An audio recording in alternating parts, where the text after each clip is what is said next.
Choose any ATM of your convenience and stand a chance to win gold sovereigns. Lanka Pay. Sri Lanka recently announced the decision to exchange international sovereign bonds totaling approximately $12.55 billion that were outstanding as of the 25th of November 2024 for new instruments.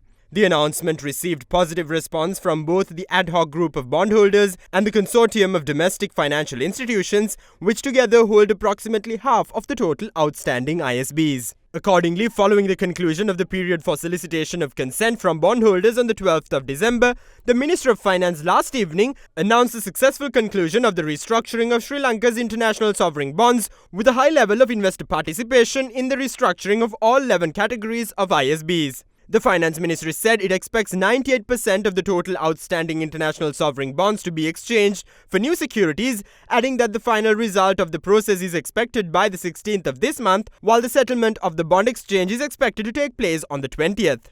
However, according to a filing at the London Stock Exchange, the bonds that matured in July 2022, in which Hamilton Reserve, a holdout investor, claims a 25% stake, has only received 73% acceptance. Hamilton Reserve has filed a suit in New York insisting a full payment, but the proceedings have been stayed until the exchange is completed.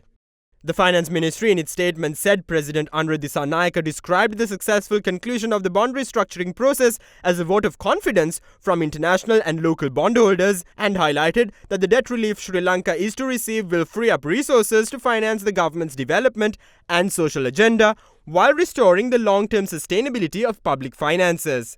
Meanwhile, former State Minister of Finance Shehan Semasinghe took to X to convey his congratulations on the successful conclusion of the international bond restructuring, adding that he is proud to have led the process that was initiated during former President Ranil Wickremesinghe's tenure, despite heavy criticism and opposition from the present administration. Through